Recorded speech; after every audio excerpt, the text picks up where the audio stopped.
My parents and the bride's father sat me at the staff table at my brother's engagement party, saying I wasn't successful enough. 5 minutes later, the bride's father got a notification that I canceled a €6.5 million deal with him. My name is Elias Romero, and I am 35 years old. I am the CEO of Dynamica Romero SL, a fast-growing logistics technology company in Valencia. I live with my wife, Margarita, a talented surgeon, and with our energetic 7-year-old son, Simone. Margarita has always been my biggest support. She has a warm smile and an admirable determination. And Simone, our curious little boy with blue eyes inherited from his mother, is always running around the house, asking questions about how computers work. From the outside, we might seem like the ideal image of a happy family, but there is something not many people know. Inside me, there is still a wound that has not healed, something that stirs silently whenever I see families gathering. In the past, I also had a complete family, a father, a mother, and a younger brother. But 3 months ago, I broke ties with them at that same engagement party. To help you understand better, I will tell you everything from the beginning, from the moment I received the invitation 4 months ago. I remember that afternoon clearly. I was watching the match between Valencia and Atletico de Madrid in the living room at home, in a residential area on the outskirts of Valencia. Just then, my mobile phone notified me of a call from Daniel, my little brother. After a few seconds of hesitation, I answered. With an unusually excited voice, Daniel said, "Elias, I am organizing an engagement party next month. I am calling to invite you and your family." Upon hearing that, a shiver ran down my spine. With a voice that was trying to stay calm, I asked, "When and where?" Daniel replied enthusiastically, "On the 15th of next month at the Costa Serena Hotel. I will send you the location and time. Make sure to arrive on time." After a brief pause, still controlling my voice, I replied, "I will arrange it." Then I said goodbye to him and hung up. There was nothing more to say. When the call ended, I put the phone aside. The truth is, I do not like attending family gatherings because at those events, they always look down on me. That night, after Simone went to bed, I told Margarita about the whole conversation. She sat next to me, listened without interrupting, and offered me a glass of wine while I spoke. When I finished, she looked at me intently and, in a soft but firm voice, told me, "You should go. After all, it is your brother's wedding. If you do not go, you will just give them another excuse to criticize you." Hearing that, I swallowed hard, with emotion rising in my chest. Looking into Margarita's sincere eyes, I knew she was right. In a hoarse voice, I replied, "I will think about it." She, with a slight smile, squeezed my hand and whispered, "Sometimes, we need to face the past to be able to truly move forward." A month later, the day of the engagement party arrived. That day, I wore a suit from Pedro del Hierro. Margarita looked stunning in a turquoise dress from Rosa Clara. Simone had chosen the same, a small gray suit. When I saw Simone with that look of excitement on his face, I knelt down, looked him directly in the eyes, and said sincerely, "Son, today we are going to see your grandparents and your Uncle Daniel. Do you remember them?" With a serious expression, Simone shook his head and replied, "I do not remember my grandparents very well. They are the ones who never came to my birthdays, right?" Hearing that, I felt a lump in my chest. Trying to stay calm, I replied gently, "That is right, but we will see them today. They are also part of our family." Seeing the doubt in my son's eyes, I wondered if I was doing the right thing by taking him to a place where he might not be well received, but I still had hope that things would be different this time. We arrived at the Costa Serena Hotel when the party had already started. As soon as we entered, the relatives' gazes turned towards us, and then the whispers began. I could not help but hear comments like, "That is Elias Romero. They say he has not spoken to the family for years. What a surprise to see him here." At that moment, I felt Simone squeeze my hand tightly. I bent down, smiled at him, and whispered, "Do not worry, champ, Dad is here." After that, Simone seemed to feel a little more secure. As we advanced towards the central area of the celebration, I saw my parents by the bar, talking with what seemed to be a group of old acquaintances. My father, Esteban Romero, looked much older than the last time I saw him. My mother, Marissa, still retained that elegant but cold air. When Esteban's eyes met mine, I saw no trace of joy or welcome. Marissa did not even look at me directly. I approached with Margarita and Simone, trying to smile. Dad, Mom, it has been so long. After my greeting, Esteban barely responded with a dry, Elias. Marissa looked at Margarita and Simone with a forced smile and said, Hello, Margarita. Hello, Simone. You have grown a lot. After that, the atmosphere became awkward. No one else said anything. Just at that moment, Daniel appeared in a tailored tuxedo and a radiant smile. With evident enthusiasm, he approached, hugged me, and exclaimed, Elias, you came. What a joy to see you here. I returned a friendly smile, patted him on the shoulder, and said, Congratulations. After that exchange, a tall man, about 63 years old, approached us. Daniel introduced him proudly. Elias, this is Luis Farina, Clara's father and president of the Farina Group. Then, he turned to Luis and added in a loud voice, This is Elias, my older brother. Luis examined me from head to toe with a clearly judgmental gaze. With a mocking smile, he said loud enough for everyone to hear, So this is the failed brother your parents always talk about. I thought he would not even dare to come. Those words hit me like a bucket of ice water, but just a few seconds later, I remembered something. The Farina Group was precisely the company with which we were about to close a contract for €6.5 million. With a calm smile, I replied, A pleasure, Luis. I have heard a lot about the Farina Group. After my words, Luis Farina frowned, clearly annoyed by my serene reaction. With an arrogant tone, he asked, Oh, really? And what exactly do you know about my company? When his voice faded, I felt the tension grow. At that moment, Margarita placed her hand on my back, a silent gesture of support. Then, I knew that party would not go as I had expected. Dynamica Romero SL, the company I founded and direct, has developed the most advanced supply chain management software, with high automation, precise demand forecasting thanks to artificial intelligence, and blockchain integration to ensure transparency. Our product has attracted the attention of many major corporations. The Farina Group contacted us 6 months ago for their distribution network in northern Spain. Beatriz Delgado, their chief operating officer, worked directly with my technical team, and we passed 3 rigorous evaluation rounds.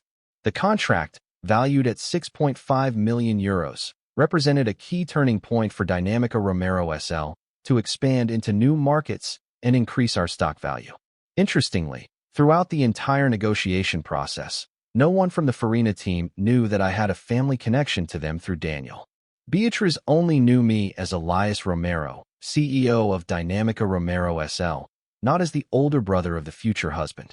Returning to the party, standing in front of Luis Farina, the man who had just called me a failure, I realized the irony.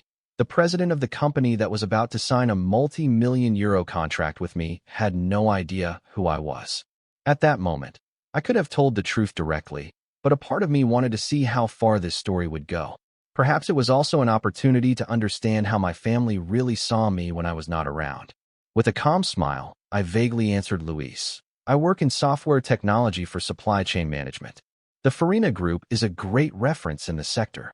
After my response, Luis waved his hand dismissively and said, Everyone knows the Farina Group. We are the leading distribution company in the north. Lately, we have been preparing an important contract with one of those promising tech startups. As soon as I heard those words, I felt a silent anger. He had just referred to my company as one of those startups. I knew perfectly well he was talking about Dynamica Romero SL, the company I built from scratch, with more than 100 employees and a market value of €45 million. After that awkward encounter with my parents and Luis, we went to the reception to confirm our table. A young woman in the black and white uniform of the Costa Serena Hotel was looking intently at a computer screen. With a polite smile, I said, Hello, we are the Romero family, Elias Romero, Margarita Romero, and Simone Romero. Upon hearing my introduction, the girl checked the list with a concentrated expression, then frowned.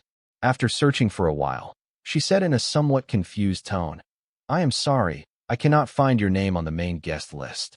I felt as if another bucket of cold water had been thrown over me. Trying to stay calm, I asked again, Can you check one more time? I am the groom's older brother, Daniel Romero.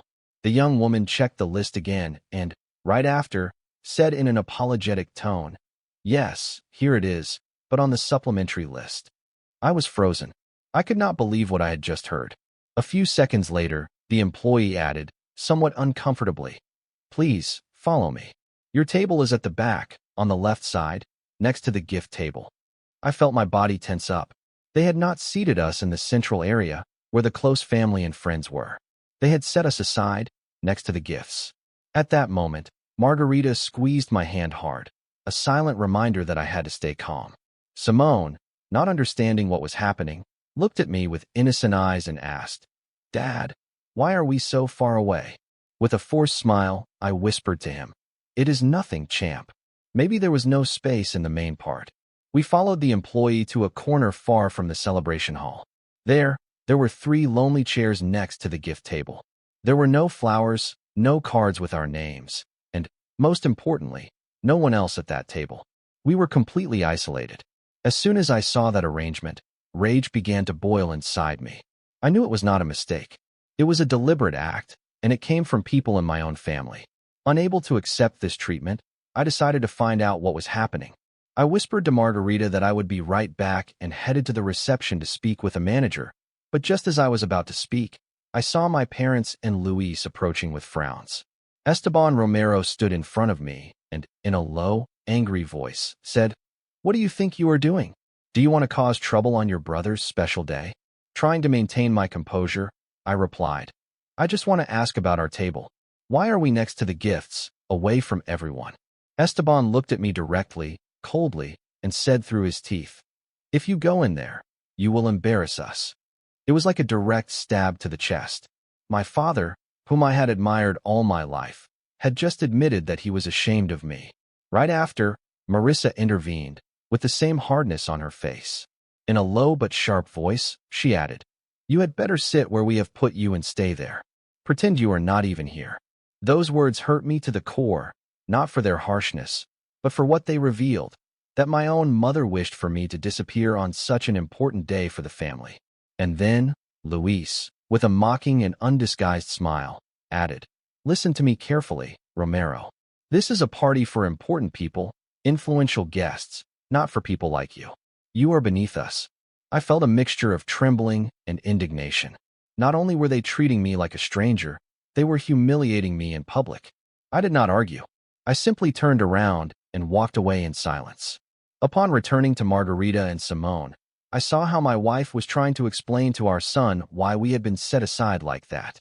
Margarita looked at me, worried, and asked in a low voice, "What happened, dear?" With a strangely calm voice, I told her the conversation I had just had. Margarita listened to me in silence. Her eyes went from worry to anger. Finally, firmly, she said, "We should leave. Simone does not need to witness this." At that moment, I felt immense gratitude towards the woman who had been by my side for more than a decade. But instead of nodding, I shook my head and said, "No, I have another idea." She looked at me curiously, but I did not say anything more. Determined not to let them continue treating us like strangers for another minute, I took the phone out of my pocket.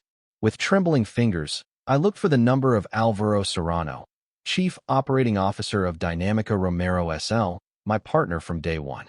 Looking at Margarita with determination, I said in a low voice, "I am not going to sit here and allow them to keep looking down on us." After the second ring, I heard Alvaro Serrano's voice, "Elias, what is wrong?" Calmly, I replied, "Prepare the cancellation of the contract with the Farina Group. I will not work with people who treat us like service staff." On the other side, Alvaro reacted with surprise. "What happened? That contract is worth €6.5 million. I am at my brother's engagement party at the Costa Serena Hotel. The bride's father, Luis Farina, has deliberately seated us next to the gift table. They have set us apart from everyone." There was a silence. Then, Alvaro asked, "And can we not separate the personal from the professional?" "No, Luis despises others. Our company has better options. Cut it." When I hung up, I felt relieved. I no longer had to prove anything. I turned to Margarita and Simone and said, "Let us go to the center." "Enough is enough." "What are you planning to do?" she asked. "Just show them who I am," I replied. We straightened our clothes and, with Simone between us, we walked determinedly towards the center of the hall. All eyes turned to us. Daniel saw us first, frowning. Luis also turned, annoyed. He stood in our way. What are you doing here? You had an assigned table. Yes, in a corner, like staff. But I am the groom's brother. I have a right to be here. Luis, red with rage, muttered. If you do not leave, I will call security. Go ahead. I am sure the press will enjoy the story, I replied calmly. Daniel and Clara approached. Daniel asked, Why are you not at your table? Did you know where they had put us? He hesitated. No, I do not know. He was lying. He knew and did nothing.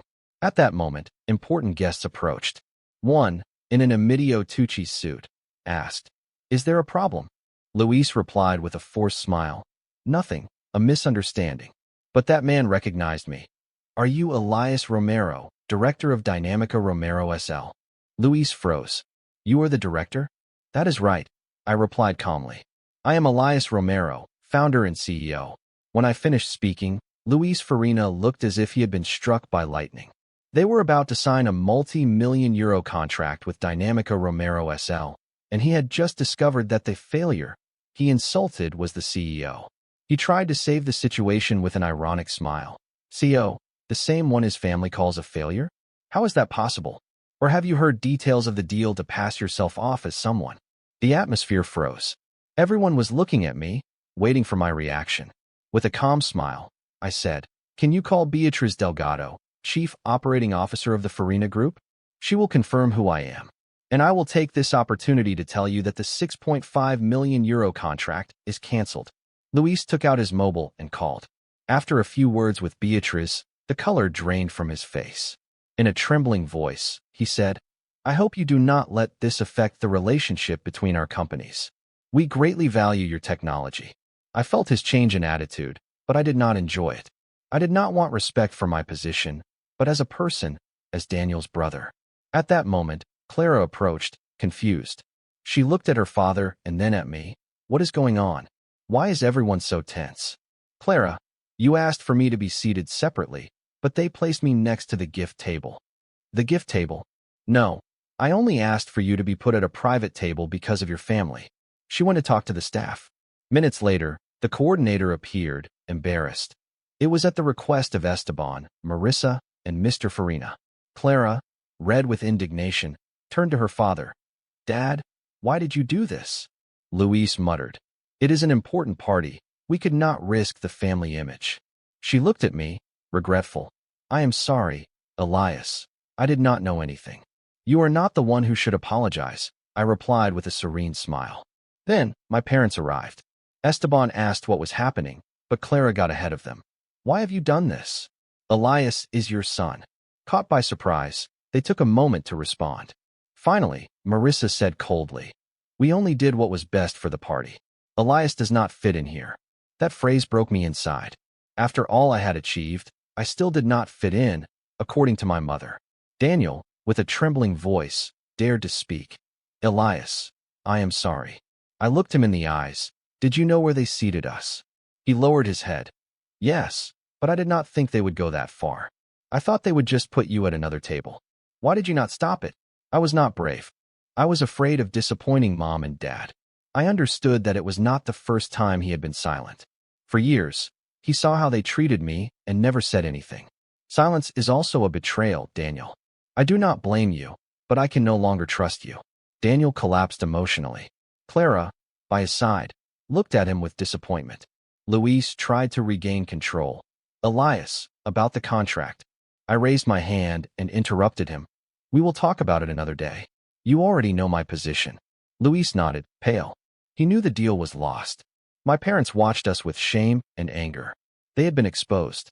I turned to Margarita. Let us go. She nodded with a calm smile, took Simone by the hand, and we walked away without looking back. As we passed by Luis, he tried to speak. Elias, about the contract. But I no longer needed to say anything else. With a serene look, I said, I will contact Beatriz tomorrow. Luis nodded, knowing he could do nothing more. As we passed by Esteban and Marissa, they looked at us with rage but did not say a word. They knew that any attempt to justify themselves would only make the situation worse. Daniel, his face full of guilt, asked me, Are you not coming to my wedding? I looked him in the eyes. I do not know, Daniel, but do not expect too much. We kept walking, leaving behind the hall, the stairs, and the murmurs. On the way to the parking lot, Margarita squeezed my hand. I am proud of you. We did the right thing. I looked at her and felt. No one can put a price on our dignity. The next day, I woke up before 6. I went down to the kitchen, made myself a coffee, and drank it in front of the large window. I felt a strange peace. At 6:30, my mobile phone rang. It was Beatriz Delgado. Urgent, she said. Luis Farina has called me 5 times this morning. He is in a panic. What happened?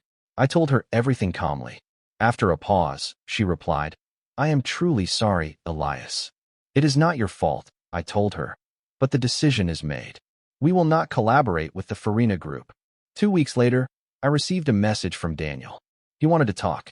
I agreed to meet him at a cafe in the center of Valencia. He was already waiting for me with 2 coffees. When he saw me, he stood up nervously. We sat down.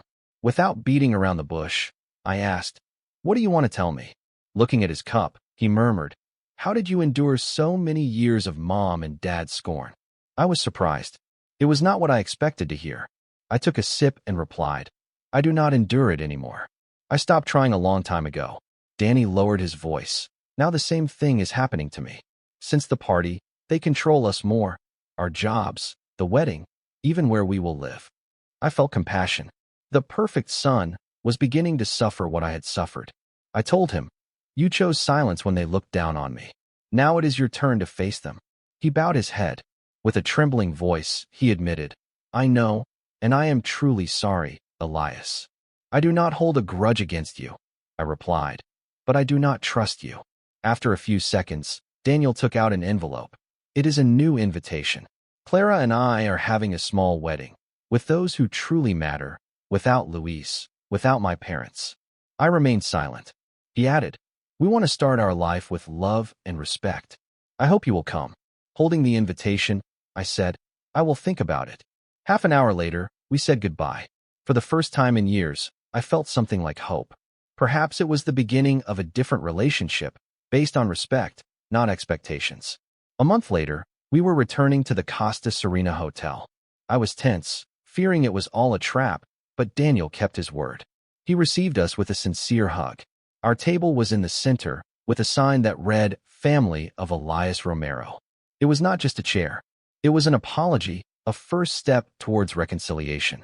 Luis, Esteban, and Marissa were not there. The ceremony was intimate and warm. Photos of moments I thought impossible. Daniel and I laughing, Margarita and Clara chatting, Simone playing happily. When the waltz played, I watched them dance from a corner. I felt peace.